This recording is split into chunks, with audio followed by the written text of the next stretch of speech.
The Quilters Hall of Fame joyfully introduces Laurel McKay Horton as their 2025 inductee, a distinguished quilt scholar, researcher, author, editor, lecturer, consultant, and teacher. Horton has made significant contributions that have shaped the world of quilting in research, publications, museums, and preservation. Horton's impressive career includes 10 years as editor of Uncoverings, the American Quilt Study Group's prestigious annual publication. Her editorial leadership was marked by generosity, expertise, and a commitment to nurturing authors while upholding the highest standards of research and reporting. Internationally recognized, Horton's research and publications in England have been instrumental in helping British quilt historians develop their national narrative. Her passion for teaching and enthusiasm for the subject have inspired countless individuals, instilling a deeper appreciation for historic quilts. Laurel McKay Horton.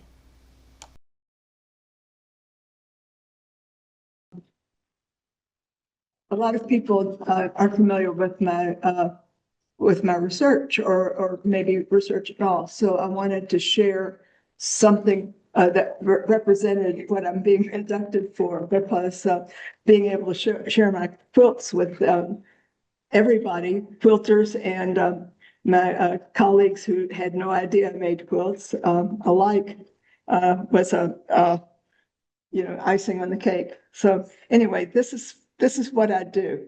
And it's really about the women. For me, research is really about the women, their lives, their motivations. And I apologize. Wayne, would you get my glasses case is in that bag, the blue bag.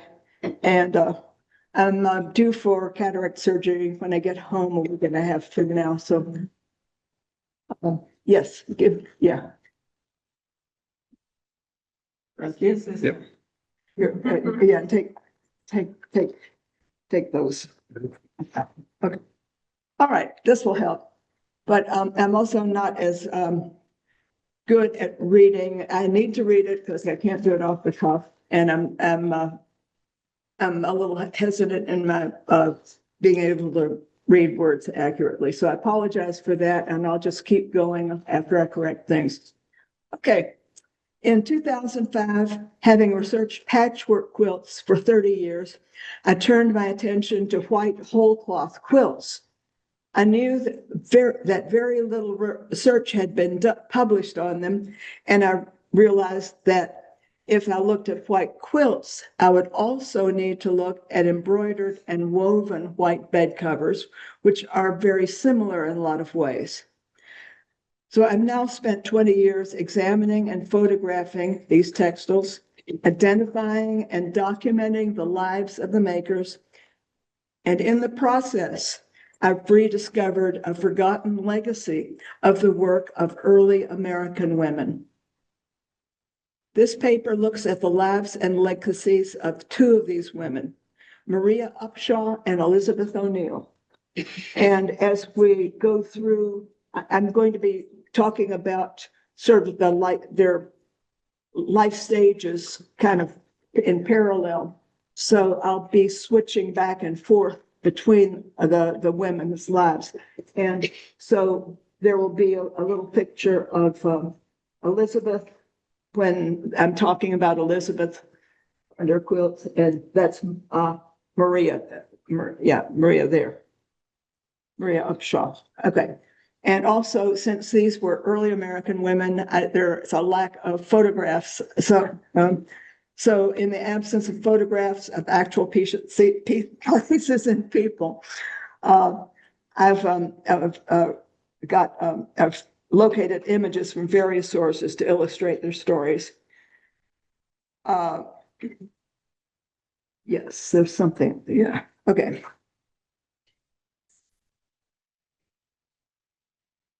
All right. First, a little bit about white bed covers. The earliest known surviving white quilts belonged to royal families in Mediterranean city-states. By the early 1600s, entrepreneurs in Marseille had established a substantial cottage industry employing female artisans to produce hand-quilted textiles. They were really the rage then. So it started with the royal people, and then then gradually it filtered down. So during the succeeding centuries, the popularity of white bed covers, clothing, and other articles spread throughout Europe, the American colonies, and beyond. By the mid-1700s, English inventors had developed looms capable of weaving textiles in imitation of handmade quilts. These bed covers were among the wide range of textiles manufactured in British factories from American cotton, and they were among the popular goods that were purchased by fashionable consumers in American colonies. So there were two styles. There were things that were imitation of handmade quilts. That's a woven piece that looks like a quilt. This is a woven piece that resembles a tufted counterpane. And I know, you may think, oh, tufts, candle wicking. Candle wicking is a term that was applied during the colonial revival. Tufting was what was done on textiles at this point. So those are factory products, and they were sold to American computers. How about consumers? During the turbulent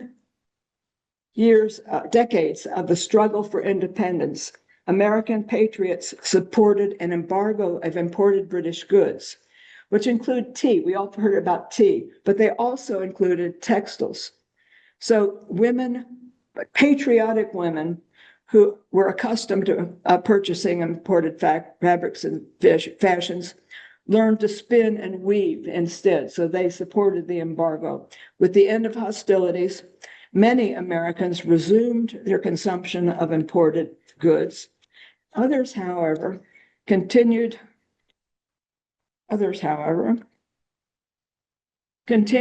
to produce their own fabric.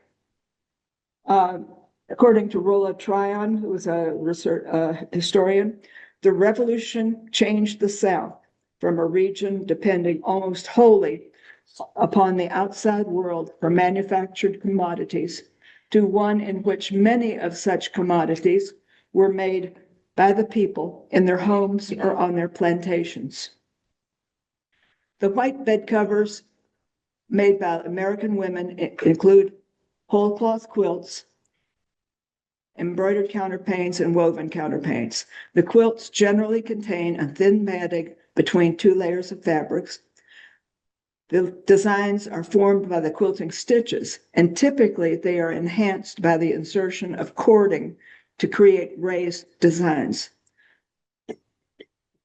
The word counterpane is often used as a synonym for bedspread.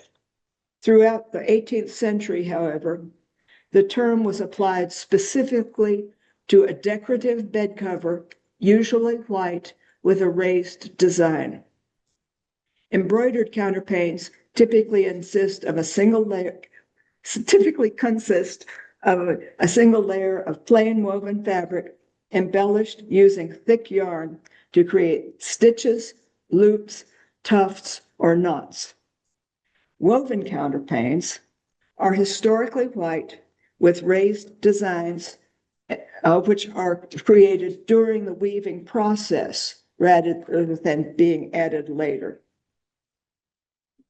Textile researcher Gail Backham published a landmark study of 300 date-inscribed white bed covers, and she found that the great majority were made in the early 19th century by young women. It's no coincidence that this activity coincided with the American embargo of British imports. In 2021, the Kentucky Museum exhibited 25 white quilts and counterpanes from their collection and that of the Kentucky Historical Society. The majority of these were made in Virginia and Kentucky by young women between 1790 and 1820, which is supportive of Gail Backham's findings, and they are published in Uncoverings. And that's an important article. Surviving white bed covers demonstrate a variety of techniques and skill levels, reflecting the wide range of the cultural and socioeconomical circumstances of the makers' families. The lives of Maria and Elizabeth place them at opposite ends of the spectrum. These women led very different lives, each of them succeeded in leaving a legacy to future generations. Maria Upshaw's paternal grand ancestors emigrated from Essex County, England, to Essex County, Virginia. Maria's mother was Mary Lafon, whose ancestors were French Huguenots. Both families were among the early arrival in Virginia who established tobacco plantations and achieved great wealth and social prominence. As a young woman, Maria and her 4 sisters would have received an education considered appropriate for the daughters in a privileged family. They were likely enrolled in one of the female academies in nearby Fredericksburg. Instructors often advertised their curricula in newspapers, including this example from 1789. Mrs. Jones, lately from Europe, proposes opening a boarding school in Fredericksburg for the education of young ladies in the French language, also reading, writing, and arithmetic, tambour, embroidery, plain and colored needlework, and instrumental music. In such a setting, Maria would have created an embroidered sampler, something like this Virginia example. As described by historian Marla Miller, girls might work 1 or 2 samplers, mastering an array of practical and decorative stitches. They might then progress to fancy embroidery. And as we shall see, Maria did indeed progress to fancy embroidery to make her counterpane. But meanwhile, Elizabeth's father was Jackie O'Neill, whose parents had emigrated from County Tyrone, Ireland. In 1766, Jackie and his wife Jane were living in Fairfax, Virginia, but the following year they relocated to Nelson County in Virginia's Kentucky Territory. In 1782, Jane died with the birth of their 6th child. Jackie returned to Fairfax and married 30-year-old Frances Hall, called Fanny. He brought her home to Kentucky and introduced her to her stepchildren, 5 sons and 1 daughter, from 1 to 16 years old. Jackie had acquired land on Plum Run near Bloomfield, where he operated a grist mill and farm. The whole family would have been involved in farm work, producing their own food, tending livestock, and raising row crops. Early Kentucky families planted flax and processed the fiber into linen for their own use and also as a medium of exchange for coffee, sugar, and other commodities they could raise. Over the next 17 years, Jackie and Fanny added 3 sons and 2 daughters to their family. Elizabeth was the 3rd child of this group, born in 1786. Little is known about her childhood, but she received at least a rudimentary education.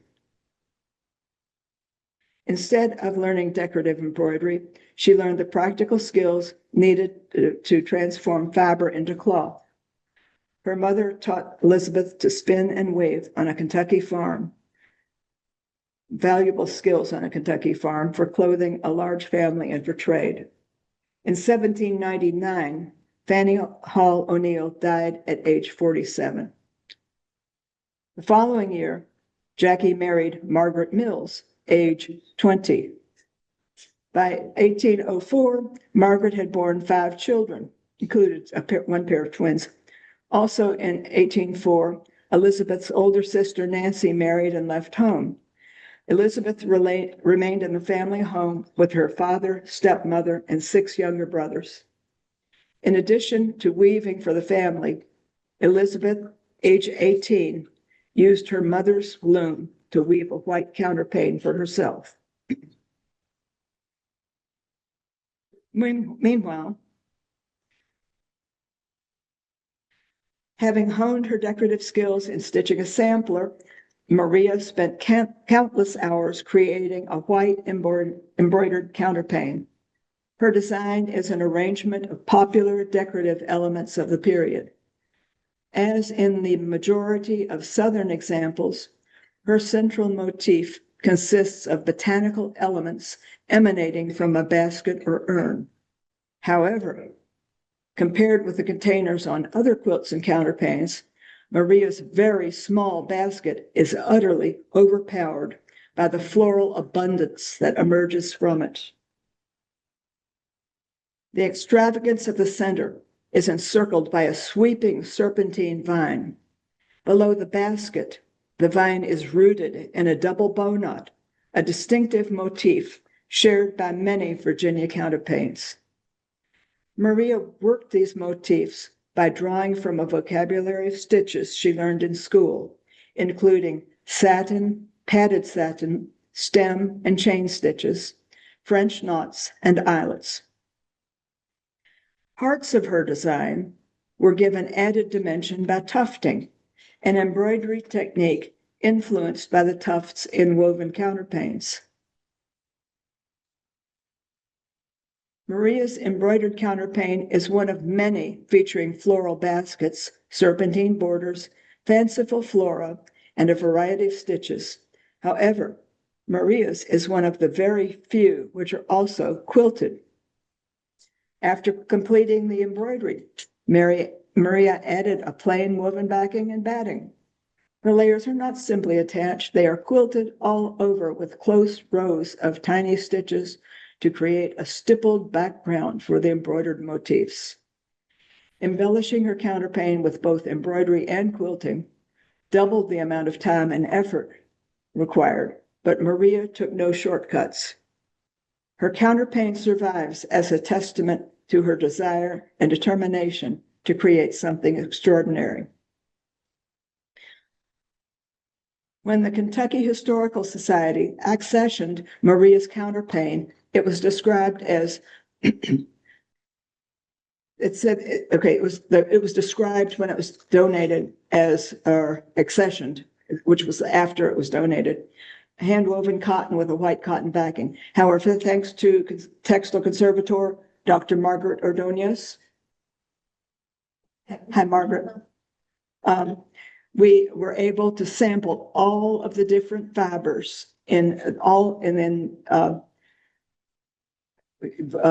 for a number of bed covers. We included sampling the warp, the weft and embroidery yarns, the batting, and the sewing threads. Examined under a microscope through a polarizing filter, every yarn in this counterpane proved to be a blend of cotton and flax spun together. And Maria wasn't alone in this practice. Analysis of the fibers in several dozen white quilts and counterpanes reveals that such blended fibers are the rule rather than the exception. When 18-year-old Elizabeth made her white counterpane, she wove it on her mother's loom, using a traditional weft loop technique practiced by her English ancestors. Her mother was the daughter of Michael Hall and Rebecca Hepworth, who were born in the village of Gokar near Huddersfield in West Yorkshire, England. The family emigrated to Virginia in 1750. Fanny was born in 1752 in Fairfax, the 5th of their 9 children. The estate accounts for Thomas Moss, a man who died in Fairfax in 1779, included a payment to Frances Hall for weaving. At age 27, weaving had been her profession. 25 years later, her daughter Elizabeth wove a counterpane in a traditional Yorkshire weft loop style. Before weaving, Elizabeth first gathered and prepared the fibers, and she spun flax for the long, strong warp yarns. Of the white quilts and counterpanes that Margaret and I analyzed, hers is one of only 3 having an all flax warp. For the weft yarns, however, she blended flax and cotton fibers together. This was the practice. Under magnification, the long fibers of the flax warp are visibly tighter and more reflective than the fuzzy blended flax and cotton of the weft yarns. Do you see it on the weave? Yeah. Elizabeth dressed her loom for a basic plain weave, over and under, just like you'd do in a potholder frame when you're a child. For the weft loop technique, she inserted a thin yarn as the primary weft, and at regular intervals, she inserted a thicker secondary weft yarn.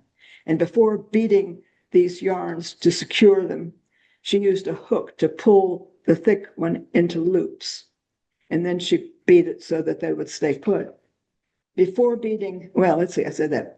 She formed a simple checkerboard design with alternating squares of pulled loops and unpulled ribs. Once Elizabeth completed the counterpane, she maintained possession of it for the next 85 years. In 1801, at the age of 29, Maria Menson married Nicholas Lafon, who was her first cousin and 10 years her senior. Captain Lafon had taken part in the Revolutionary War, and by 1784, he was stationed in Frankfort, Kentucky Territory. In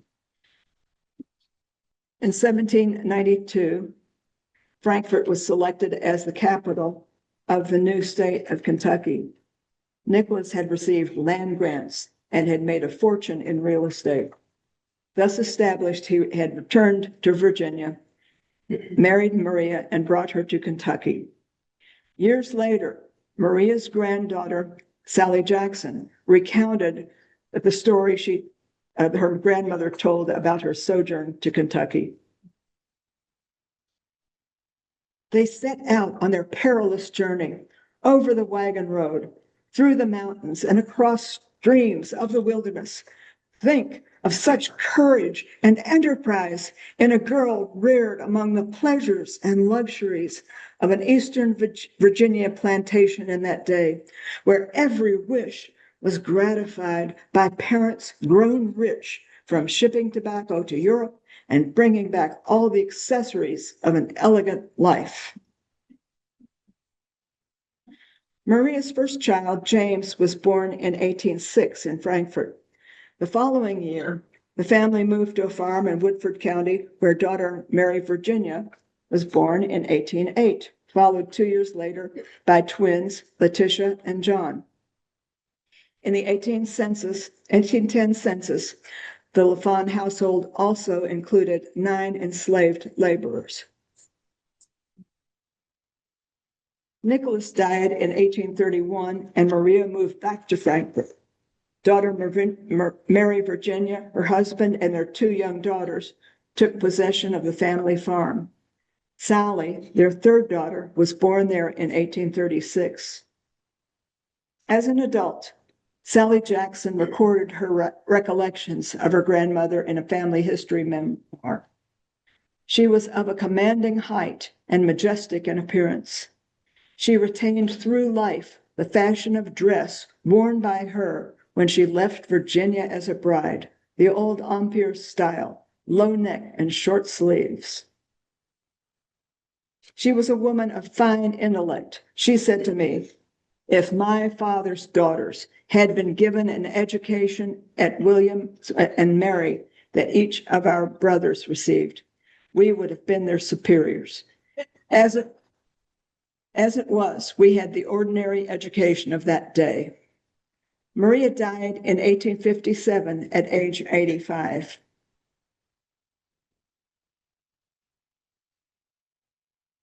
In 1808, Elizabeth, age 21, married Hugh McKay, whose ancestors had emigrated from Scotland to St. Mary's, Maryland. Hugh's family arrived in Nelson County, Kentucky, about 1792, which was the state year that it became a state, and purchased farmland on Plum Run. In 1796, the household included 12 enslaved laborers, and the family owned livestock, including 5 horses and 12 cattle. The McKay and O'Neill families were neighbors on Plum Run, and they all attended the Bloomfield Baptist Church. After their wedding in 1810, Elizabeth and Hugh McKay were living in neighboring Spencer County with their 2 children. The following year, the family relocated to the newly formed Jefferson County in Indiana Territory, where good land was available and affordable.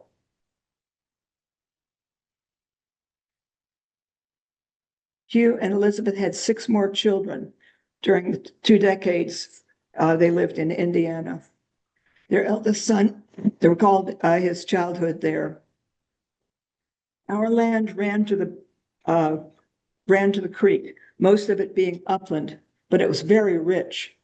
We always had plenty of hogs, cattle, sheep, and always 2 horses. We raised flax, and mother spun and wove all our clothing. And no family on the creek lived as independent as we did. By 1827, the family had returned to Kentucky, where Hugh bought land near Taylorsville in Spencer County and built a large log house, which might have looked something like this one. The same year, their 9th child, Charles, was born. The 1830 census listed Hugh and Elizabeth with 5 young sons still at home, ages 3 to 17. Later that year, Hugh McKay caught what was called a severe cold and died 3 months later at age 48.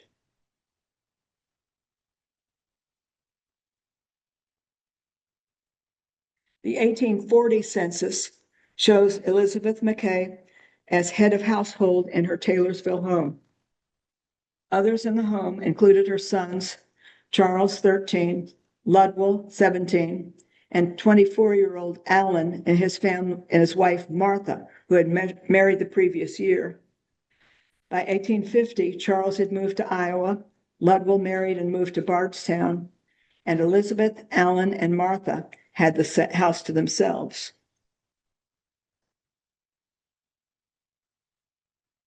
On June 4th, 1886, the Louisville Times reported the following: "This is a gala day in Taylorsville. The friends and neighbors of Aunt Betsy McKay are celebrating her centennial anniversary. The occasion is a joyous one, prompted not more by her remarkable age and rare preservation than by the great worth and virtues of the old woman. To say that everyone who knows her honors and loves her is stating but the simple truth. Of her 9 children, all are alive but 1, and of the 8 surviving, all are here today, excepting William, who is in ill health in Denver. She was escorted to the banquet in a carriage driven by an 82-year-old man and pulled by a horse more than 30 years old. Special feature of the general feast was a separate table for Aunt Betsy, her family, and guests of more than 80 years of age. At this time, Aunt Betsy was able to read, and her hearing was good. In fact, she was remarkably preserved. In 1889, Elizabeth gave her white woven counterpane to a visiting grandson, Walter, the son of Charles. She reportedly told him, "I have 7 living children. If I give this to one, the others will be jealous. As your father," I gotta read this.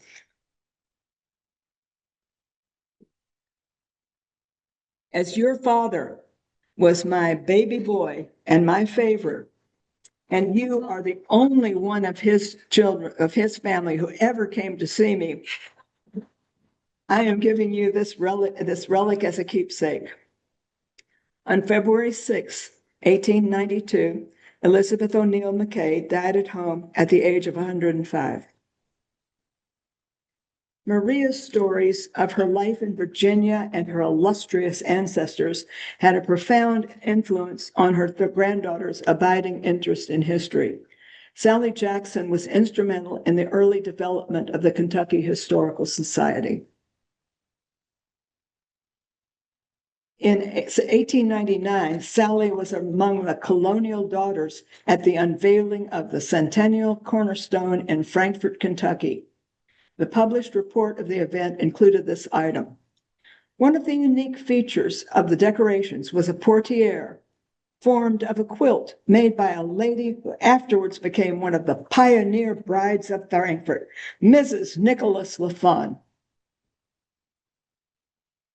In 1920, the Historical Society Kentucky Historical Society acquired the old Capitol building for use as a museum, filling the chambers and galleries with, quote, "a wide variety of antiquities, including military relics, historical paintings and documents, costumes, weapons, and household gear." In 1939, the Federal Writers Project and the Historic Society published a catalog of the museum contents. Maria's counterpane was listed among various articles and materials portraying the everyday life of the pioneer. In 1999, the Society's collections were transferred to the newly built Center for the Study of Kentucky History, where the counterpane now resides. Maria's counterpane followed a straightforward path from the maker, her granddaughter, and to the museum. Elizabeth's counterpane, however, it also passed to a grandchild, but from there, this family heirloom traced a convoluted trajectory among aging first cousins across 5 states. Grandson Walter took it home to Iowa in 1889, but in 1920 had retired to Florida. In 1936, at age 80, he sent the counterpane back to his sister Cora McKay in Iowa. In 1942, Cora, age 81 and in poor health, gave it to a visiting first cousin, Adelaide McKay McGriff.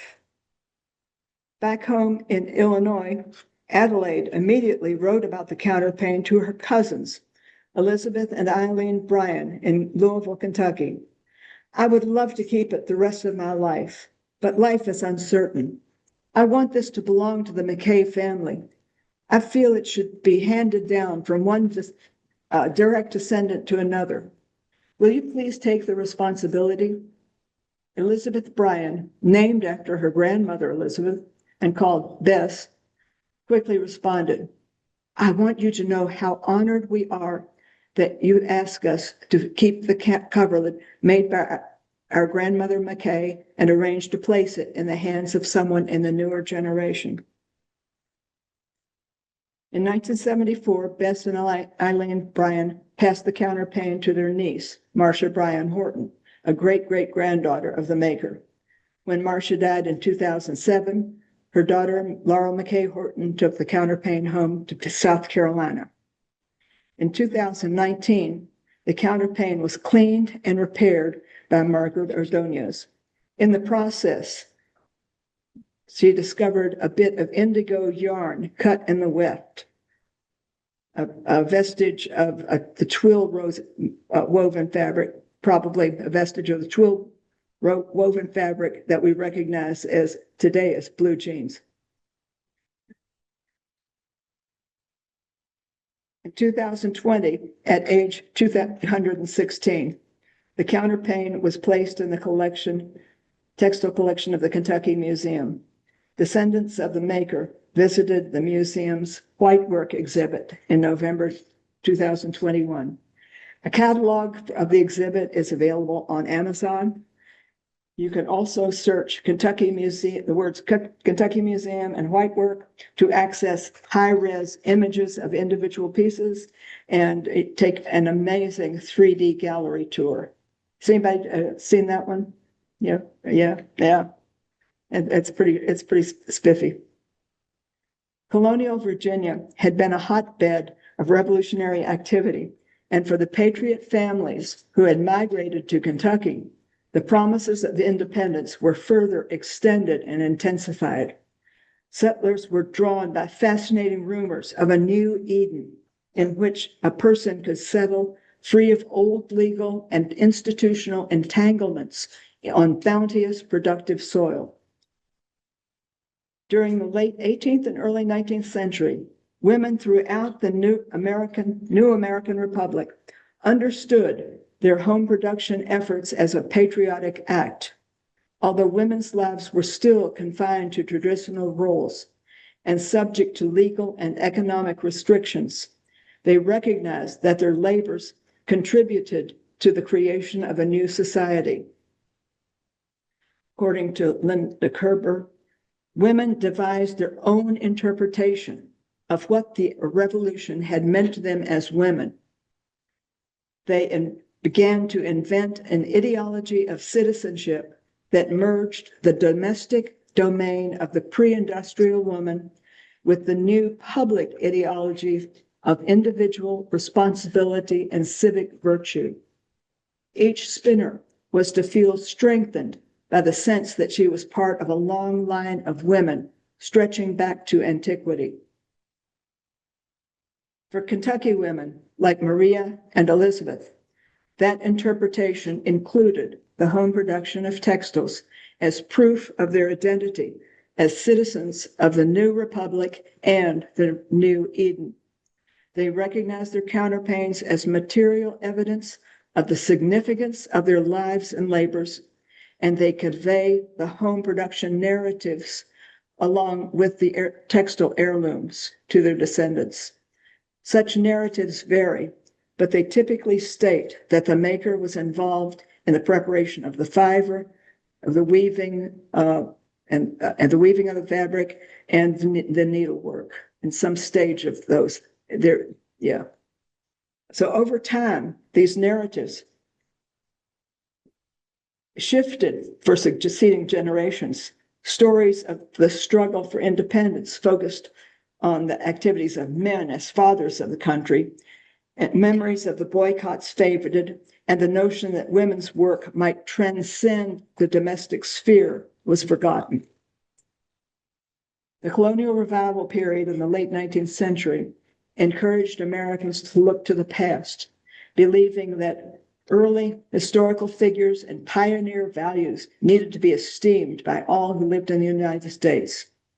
During this period, the descendants who inherited white quilts and counterpanes continued to pass down the narratives, but they reframed the tasks of spinning and weaving as part of the necessary labors of frontier women. The white quilts and counterpanes in Kentucky museums were donated by descendants who provided names, dates, places, and other information about the makers. Within this group, the extensive records related to the lives of Maria and Elizabeth offer a rare opportunity to expand their profiles with additional details about their characters, attitudes, and words. Their counterpanes function as embodiments of their lives, avatars of their identities. Maria's counterpane represents the period of her life between her education and marriage. Outwardly, she would have been sitting silently sewing the ideal female deportment. Inwardly, she exercised her agency. That is, she was able to make choices, expressing her individuality and identity with her needle and her imagination. Her counterpane survives, proclaiming, I was here. Elizabeth used her mother's, whoops, wrong. Elizabeth used her mother's loom in service to the well-being of her family. She wove her counterpane shortly after her mother's death. The process of weaving in a style representing her mother's Yorkshire heritage suggests a blending of grief and homage while creating a material legacy of her existence, also proclaiming, I was here. I'm grateful to the makers of these quilts and counterpanes and to the descendants who valued and cared for them. And I'm grateful to have played a part in rediscovering this textile legacy. I too was here.